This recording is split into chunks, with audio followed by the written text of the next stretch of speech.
사도행전 13장까지 읽었습니다.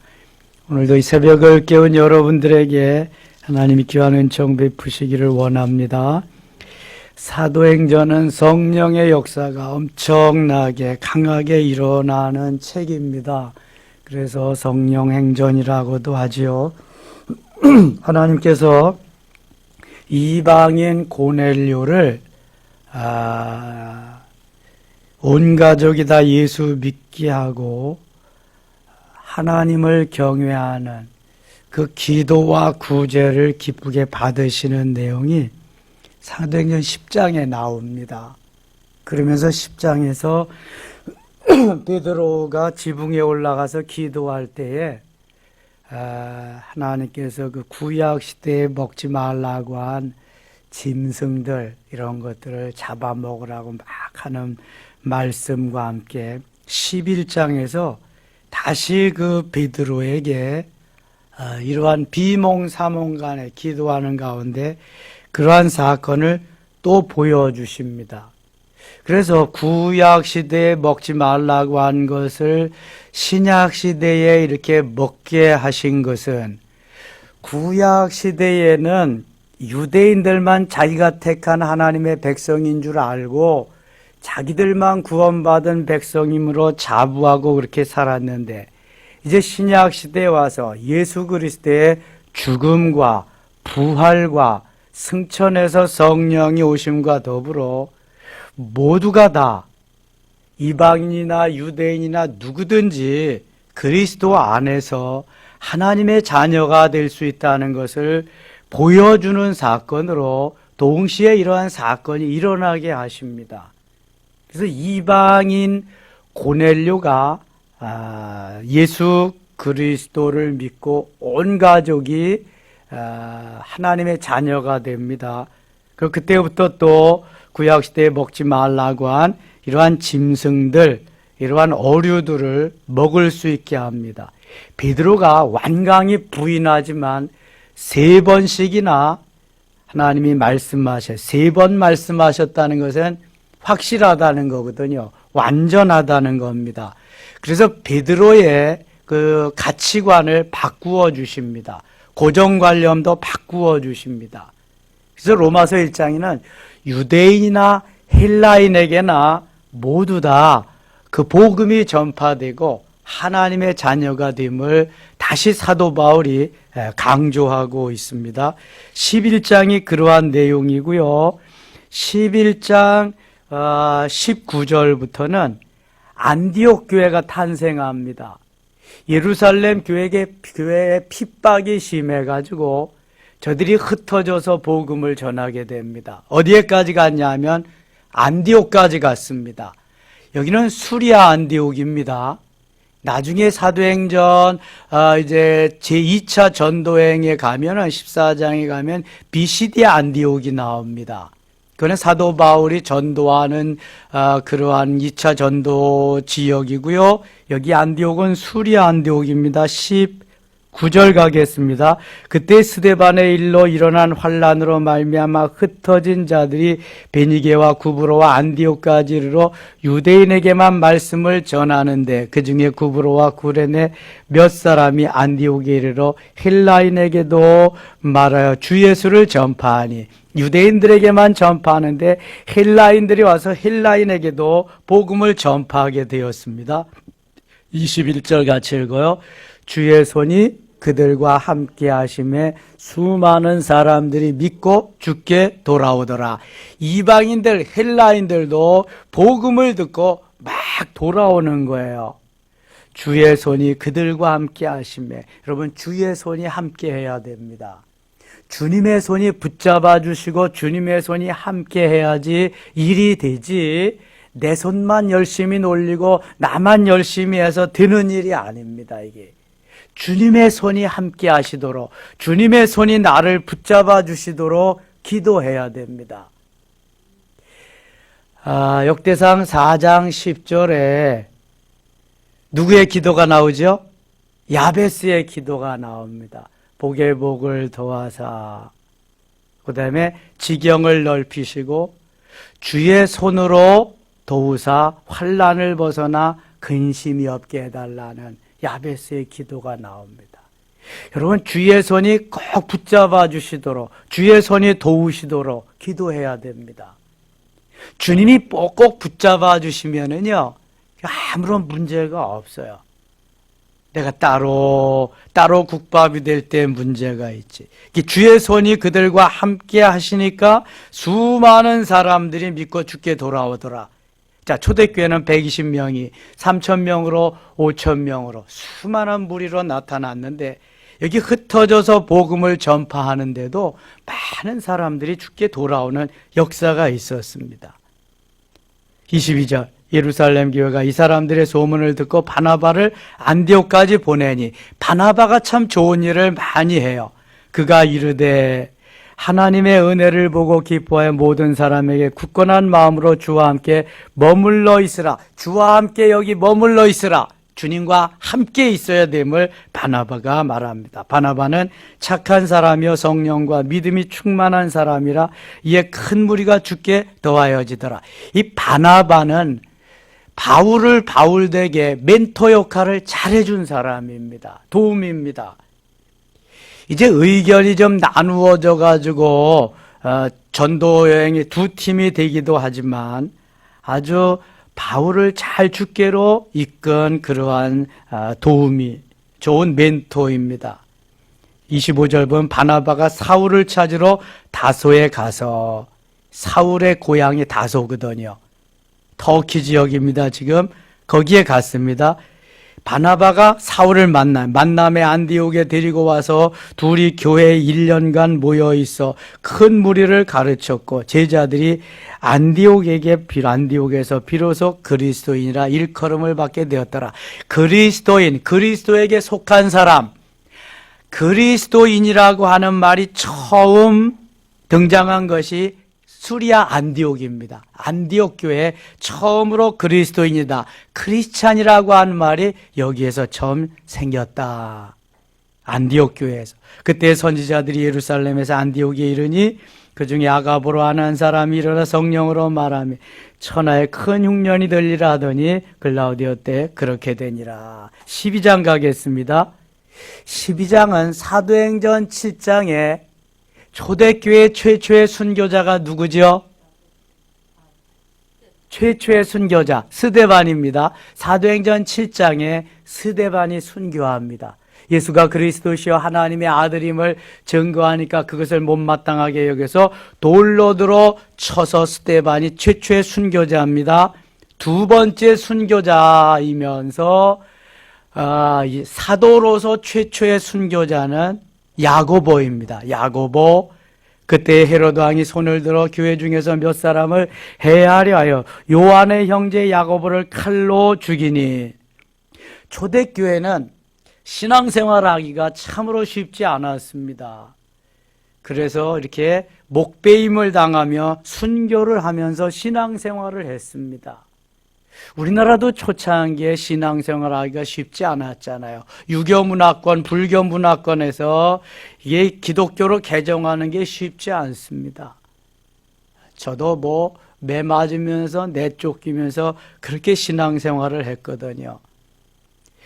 이 야고보가 칼로 목배임을 당한 것은 예수님께서 이제 고난을 당하고 그럴 때 내가 십자가에 가서 죽어야 되는데 고난을 당해 너희도 그 잔을 마실 수 있느냐 그랬더니 이 요한과 야고보는, 야고보와 요한이 마실 수 있습니다 그랬거든요. 예수님이 너희가 내 잔을 마시려니와 그 자리에 앉게 하는 자는 내가 아니라 하늘에 계신 내 아버지시다 그러면서 고난의 잔은 마시되 너희들이 앉을 자리, 너희 어머니를 통해서 내 좌우편에 앉기를 원했지만 그 자리는 내가 주는 자리가 아니라 하늘에 계신 아버지께서 주는 자리다 이렇게 말씀하신 것 같이 야고보가 고난의 잔을 마시는데 사도 중에 최초의 순교자가 됩니다. 그래서 2절은 요한의 형제 야고보를 칼로 죽이니, 헤롯이 칼로 야고보를 목베어 죽입니다. 유대인들이 이를 기뻐하는 것을 보고, 근데 유대인들은 야고보가 유대인이에요 헬라인이에요? 유대인이야 헬라인이에요? 유대인이잖아. 갈릴리 바다에서 고기 잡나는 야고보 유다, 야고보 요한 불러. 자기 동족인데도 불구하고 예수를 메시아라고 하나님의 아들이라고 증거하는 게 못마땅한 거예요. 내 마음에 안 드는 거예요. 그래서 내 생각과 다르다고 데려다가 이게 목배임을 시키는 거죠. 그러면서 그것을 기뻐했다. 초록은 동색이라고. 이게 뭐 한편이 한편. 기뻐하면서 보고 베드로를 잡으려 했을 때는 무교절기가 아니라 두 번째 타켓이 베드로입니다. 베드로. 아마 베드로를 제일 먼저 죽이려고 그랬는데 하나님이 막으셨는지도 몰라요. 베드로가 앞잡이잖아요. 앞장서서 복음을 전하잖아요. 베드로가. 근데 야고보가 세상 사람들 말하면 재수 없이 먼저 걸린 거지 이게. 야고보가 먼저 걸려서 목배임을 당했는데 야 이제 두 번째 경험도 있겠다. 베드로다. 베드로를 타켓으로 놓고 잡으러 갑니다. 4절 잡음에 옥에 가두어 군인 내식인 네패에 맡겨 지키고 군인 내식 네패 베드로 한 명을 잡아서 관리하는데 군사 몇 명이 동원된 거예요? 16명, 446. 네패로 4명이, 네조로 4명이, 16명이 베드로를 지킵니다. 6월절 후에 백성 앞에 끌어내고자 하더라. 이에 베드로는 옥에 갇혔고 교회는 그를 위하여 간절히 하나님께 기도하더라. 베드로는 옥에 갇혔는데 교회는, 초대교회, 예루살렘 교회는 그를 위해서, 베드로의 추록을 위해서 간절히 기도합니다. 전두환 정권 시절에 박조준 목사님이 영락교회 담임하고 있을 때 한경진 목사님 후임으로 제가 그때 신대원 준비하기 위해서 한경진 목사 기념관에서 공부하고 있을 텐데 이 박조준 목사님은 신앙관이 뚜렷합니다. 확실합니다. 그러니까 이 메시지를 전하는데도요, 이 국가를 신랄하게 비판합니다. 민주국가는 자기 마음에 맞는 사람 집어넣고 잡아다 오게 가두고 이러는 게 아니라 다 같이 자유롭게 할 수 있어야 되지. 이 국가가 이게 민주국가냐? 막 대놓고 막 말씀을 전한. 그러면 그때는 지금은 국정원이지만 그때는 안기부입니다. 안전기획부. 안기부 요원들이 쫙 깔려 있습니다. 이 메시지가 다 그러니까.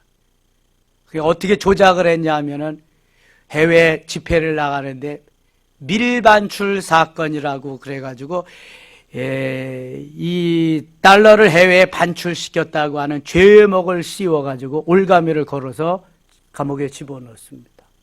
3년인가 살고 나왔는데 그거 다 가짜입니다.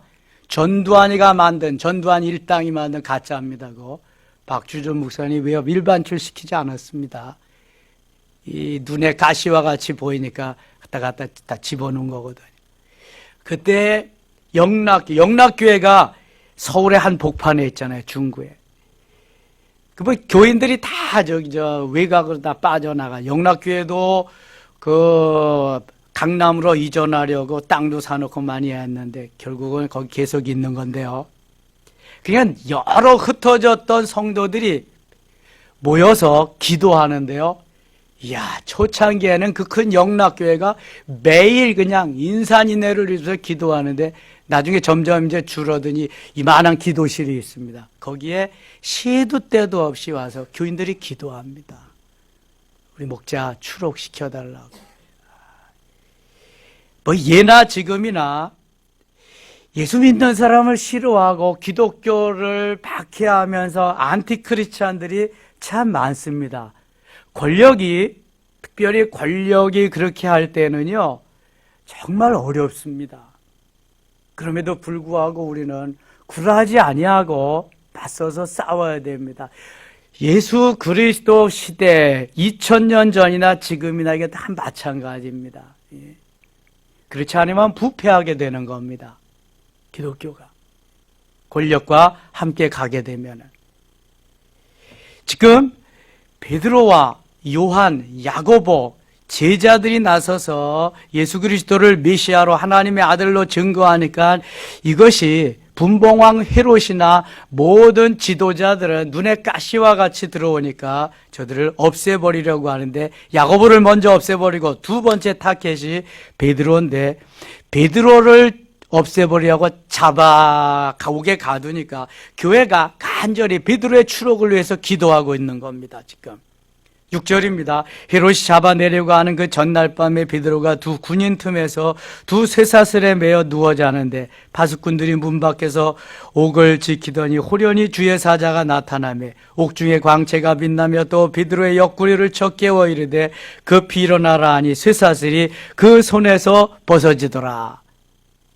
천사가, 교회가 그를 베드로의 추록을 위해서 간절히 기도했더니 천사가 동원됩니다. 천사가 있습니다. 천사는 우리 구원받을 하나님의 자녀들을 도우라고 하나님이 보내신 영적인 존재입니다. 하나님이 만드신 영적인 피조물입니다. 순전히 우리 성도들을 돕기 위해서 보내는 영적인 존재가 천사입니다. 천사. 요한계시록 5장 8절이나 8장 3절 4절에 보면은 우리가 기도할 때 천사들이 쫙 포진됩니다. 그래서 우리의 기도를 너무 귀중한 것이라 금향로 내지는 금대접에 그냥 기도를 아무데나 담아가지고 가지 않습니다. 아주 귀한 금그릇에 담아가지고 하나님 보좌 금단에 가서 쫙 펼칩니다. 우리가 드리는 기도를. 여러분, 기도가 헛된 게 아닙니다. 기도 시간에 천사들이 부지런히 우리의 기도를 담아요. 그래서 가지고 갑니다. 지금 천사가 베드로를 도우러 오게 됩니다. 다시 8절 봅니다. 천사가 이르되 띠를 띠고 신으라거늘 베드로가 그대로 하니 천사가 또 이르되 겉옷을 입고 따라오라. 천사는 어느 때 거린으로도 변모하고요, 또 신사로도 변모하고 여러모로 와서 우리를 사람으로 변모해서 그렇게 도와주는 역할을 하기도 합니다. 9절 베드로가 나와서 따라갈새 천사가 하는 것이 생신 줄 알지 못하고 환상을 보는가 하더라. 그렇죠. 베드로는 옥에 갇혀서 군사들 틈에서 꼼짝달싹 못하는데 이게 지금 뭐 천사가 와서 야 일어나라, 내 신을 들어라, 뭐 그냥 막 천사가 그러니까 이게 꿈인지 생신인지 분간을 못하는 거죠. 예, 첫째와 둘째 파수를 지나 시내를 통한 쇠문에 이르니 문이 저절로 열렸는지라 나와서 한 거리를 지나매 천사가 떠나더라. 헤브리맨이라고 하늘의 사람 그런 책이 있는데요. 중국 사람 윈인가? 워치만이가 아니라 윈인가 그 사람이 지은 책이 있는데 얼마 전에 근래에 20세기 들어와서 이런 역사가 그 사람이 복음을 전하는데 엄청난 박해를 받고 그냥 다리가 썩어져 가는데도 하나님이 막 고쳐주시고요. 이렇게 옥에 갇혔는데 천사가 실제적으로 와가지고 그 간수들의 눈을 멀게 해서 그냥 막 추록하는 역사가 막 일어납니다. 한번 사서 읽어보세요. 저는 어떤 사람 빌려줬는데 가져오질 않는데 누굴 빌려줬는지 모르겠어. 현대판 베드로와 같은 역사가 막 일어납니다.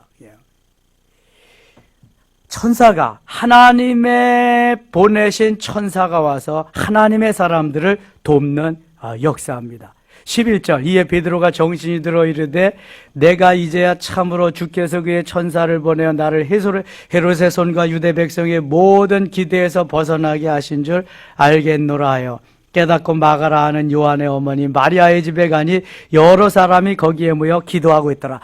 그러니까 베드로가 추록한 것은 그냥 추록한 것이 아니라 지금 누가 기도했어요? 성도들이, 초대교회 예루살렘 교회 성도들이 베드로의 추록을 위해서, 박조준 목사님 추록을 위해서 간절히 영락교회 교인들이 기도한 것처럼 간절히 기도하고 있던 것을 볼 수 있게 됩니다. 베드로가 대문을 두드린데 로데라 하는 여자아이가 영접하러 나왔다가 베드로의 음성인 줄 알고 기뻐하여 문을 미쳐 열지 못하고 달려들어가 말하되 베드로가 대문 밖에 섰더라 하니 그들이 말하되 내가 미쳤다 하나 여자아이는 힘써 말하되 참말이라 하니 그들이 말하되 그러면 그의 천사라 하더라. 기도는 실컷 해놓고 우리 목자 베드로를 추록시켜 주세요. 기도는 실컷 해놨는데 베드로가 추록했습니다. 와서 로데가 그러니까 아이 천사가 왔겠지. 무슨 베드로가 옥에 갇혔는데 여기 어떻게 오냐. 지금 이러고 있다니까요. 우리는 기도를 하면서도 기도는 의무적으로 하지. 그냥 통상적으로 하지. 근데도 믿지 못하고 기도할 때가 많다는 거예요. 믿지 못하고 기도를 왜 해요? 그래도 해야 된다. 여기 보니까 믿지 못하고 기도하는데도 하나님은 천사를 보내서 막 이루시잖아요. 그런데 너희가 기도하고 믿고 기도하는 것은 무엇이든지 받은 줄로 알라. 할렐루야. 이게 주님이 가르쳐 주시는 거예요. 믿고 기도하는 거 받은 줄로 알라. 믿지도 않고 기도하는데 하나님은 천사를 보내서 베드로를 다 추록시켜 줍니다. 16절 베드로가 문 두드리기를 그치지 아니하니 그들이 문을 열어 베드로를 보고 놀라는지라. 놀랍죠. 베드로가 어딨냐? 하나님이 그가 보낸 천사겠지. 막 이러는데 베드로가 그들에게 손짓하여 조용하게 하고 주께서 자기를 이끌어 옥에서 나오게 하던 일을 말하고 또 야고보와 형제들에게 이 말을 전하라 하고 떠나 다른 곳으로 가니라. 아니 여기 옥에서 나오게 하던 일을 말하고 또 야고보와 형제들에게 이 일을 전하려 하고 다른 곳으로 가니라. 야고보가 목 베어 죽었는데 또 살아났나요? 어떻게 된 거예요? 이거 예수님의 동생 야고보입니다. 후에 야고보서를 기록하고요. 예수님의 동생 야고보, 유다, 또 저 요셉도 있는데 예수님 생전에는 예수를 믿지 않았습니다. 그러나 예수님의 고난과 죽음과 부활과 승천을 보면서 예수를 믿고 예루살렘 교회에 기둥같이 여기는 지도자가 됩니다. 야고보가. 그래서 15장에 보면 예루살렘 공회의 의장이 됩니다. 야고보가. 후에 갈라디아서 2장 9절에 보면은 이 야고보가 기둥같이 여기는 제자는 아니지만 그렇게 예수님이 말씀합니다. 베드로, 요한, 야고보를 그렇게 기둥같이 여겼다고. 그러니까 순교한 야고보가 베드로, 요한, 야고보, 예수님 생전에 3명을 중요한 때 다 데리고 다녔는데 나중에 이 예수님의 제자 야고보는 순교하고 예수님의 동생 야고보가 그 자리를 꿰차고 들어가서 그 역할을 합니다. 그 야고보, 이 야고보 다 기둥같이 여기는 야고보가 됩니다. 야고보의 이름이 좋은 것 같아요. 이름도 그래서 잘 지어질 것 같아요. 야고보. 13장 가겠습니다. 안디옥 교회에 선지자들과 교사들이 있으니 곧 바나바와 니게르라 하는 시므온과 구레네 사람 루기오와 분봉왕 헤롯의 젖동생 마나엔과 및 사울이라. 2절 3절 같이 읽겠습니다. 주를 섬겨 금식할 때에 성령이 이르시되 내가 불러 시키는 일을 위하여 바나바와 사울을 따로 세우라 하시니 이에 금식하며 기도하고 두 사람에게 안수하여 보내니라. 아멘. 이제 안디옥 교회가 여기 큰 일을 하는데요. 바울과 바나바를 따로 세우는 일을 합니다. 따로 세운다. 우리는 세상 사람들과 구별돼서 따로 세웠어요. 어제 메시지에 보니까 성민으로 따로 세웠어요. 구별되어서, 분리되어서. 그 성민 중에서도 또 따로 세우는 사람이 있으니 그가 바로 선교사입니다. 목회자여 선교사. 부름받은 그 자리에서 다시 한 번 더 부름을 받아서 따로 세워서 선교사로. 선교사들은 자부심이 있습니다. 우리는 목회자 중에서도 뽑아가지고 이렇게 세웠다 하는 자부심. 그런 게 없으면 또 선교 못하죠. 생명을 걸고 해야 되는 것이기 때문에. 이때 뽑힌 사람이 누구냐 하면 바나바와 사울입니다. 바나바와 바울이죠. 이름이 이제 바울로 바뀌었죠. 금식하며 기도하고 두 사람에게 안수하여 보내니라. 임직할 때는 안수를 합니다. 장로, 안수집사, 안수권사, 또 목사, 선교사 임직할 때 그래서 파송하는 거죠. 그래서 바나바와 바울이 최초의 선교사입니다. 어느 교회에서 파송했다고요? 안디옥 교회. 이거 수리아 안디옥입니다. 안디옥 교회에서 파송합니다. 바나바와 바울이 이렇게 의기투합해가지고 가지만 후에 의견이 좀 어긋나서 바나바는 마가를 데리고, 이 마가가 선교하러 가다가 좀 이탈을 하거든요. 후에 마가복음을 기록하긴 합니다. 예, 그러한 또 저기도 있어서, 또 바울은 거기에 그 의견이 맞지 않아서 사울을 데리고 또 전도여행을 떠나고 그러죠. 신라를 데리고 잘 이해해서 들으셔야 돼요, 여러분들이. 신라인지 백제인지. 19절 가겠습니다. 19절. 쭉 이렇게 그 복음을 전하는 가운데 이런 메시지를 전합니다. 가나안 땅 7족속을 멸하사 그 땅을 기업으로 주시기까지 약 450년간이라. 그 후에 선지자 사무엘 때까지 사사를 주셨더니 그 후에 그들이 왕을 구하거늘 하나님이 베냐민 지파 사람 기스의 아들 사울을 40년간 주셨다가 패하시고, 같이 읽어요. 다윗을 왕으로 세우시고 증언하여 이르시되 내가 이새의 아들 다윗을 만나니 내 마음에 맞는 사람이라 내 뜻을 다 이루리라 하시더니 23절 하나님이 약속하신 대로 이 사람의 후손에서 이스라엘을 위하여 구주를 세우셨으니 곧 예수라. 이게 하나님께서 메시아를 어떻게 보내셨는가를 말씀하시는데, 하나님이 사울을 초대 왕으로 세우셨다가 폐하시고 다윗을 왕으로 주셔서 내가 그 이새의 아들 다윗을 만나니 내 마음에 맞는 사람이다. 내 마음에 합한 사람이다. 내 뜻을 다 이루게 하리라. 그러더니 하나님이 약속하신 대로 그 다윗의 후손 중에서 메시아가 왔다. 그분이 우리의 구원자다. 하나님의 아들이시다. 지금 그거 증거하느라고 다윗을 말하는데, 다윗이 하나님의 마음에 합한 사람이기 때문에, 맞는 사람이기 때문에 그 후손으로 메시아를 보냈다. 이것을 지금 증거하는 것입니다. 24절 그가 오시기에 앞서 요한이 먼저 회개의 세례를 이스라엘 모든 백성에게 전파하니라. 누구 어떤 요한을 말하는 거예요? 이거는요, 세례 요한을 말하는 겁니다. 예수님보다 6개월 먼저 오신 세례 요한을 말하는 것입니다.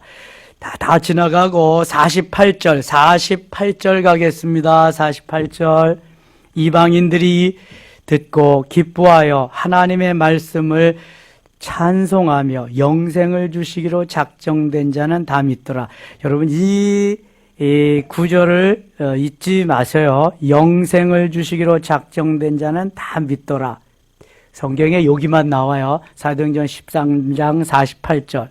자, 우리가 복음을 전한다, 전도하러 나간다. 이것은 영생을 주시기로 작정된 자들을 찾아 나가는 겁니다.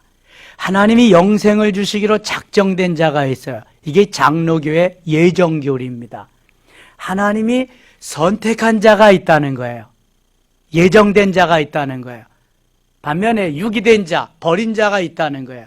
하나님이 버린 자는 아무리 가서 복음을 전해도 돌아오지 않습니다. 그러나 하나님이 선택한 자는 언젠가는 돌아오는 겁니다. 그래서 100명 전도에서 만나지 못해도 101번째 사람이 하나님이 예비한 자, 하나님이 영생을 주시기로 작정된 자는 돌아옵니다. 그래서 그 사람 만나기 위해서 복음을 전하는 겁니다.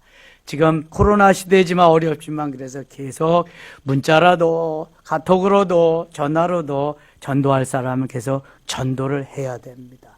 멈추면 안 됩니다. 자, 영생을 주시기로 작정된 자는 오늘도 각 처에, 각 곳에 어디엔가 있는 줄 믿습니다. 하나님은 또 기도하면 지켜주십니다. 내가 기도할 때 하나님이 일하십니다. 내가 기도할 때, 예루살렘 교회가 기도할 때 성령이, 하나님이 일하셔서 비두루를 추록시키는 거 보세요. 걱정할 거 없어요. 기도하면 하나님이 이루십니다. 오늘도 이러한 은혜가 온종일 돌리기를 축원합니다. 하나님 아버지 고맙습니다. 사도행전의 역사, 초대교회의 역사는 엄청납니다. 우리의 상상을 초월하는 것입니다. 다만 기도할 때 일어나는 역사입니다. 기도할 때 성령이 임하시고 성령이 충만케 하시며 역사하시며 은총을 베푸시고 천사도 보내십니다. 의심하지 말고 우리의 기도를 천사가 금양로 내지는 금대접에 담아가지고 하나님 보좌 금단에 갖다가 펼쳐놓는 걸 확실히 믿게 하시고 오늘도 이 시간 우리가 기도할 때 이러한 역사가 일어날 줄 믿습니다. 도와 주시옵소서. 예수님 이름으로 기도드리옵나이다. 아멘.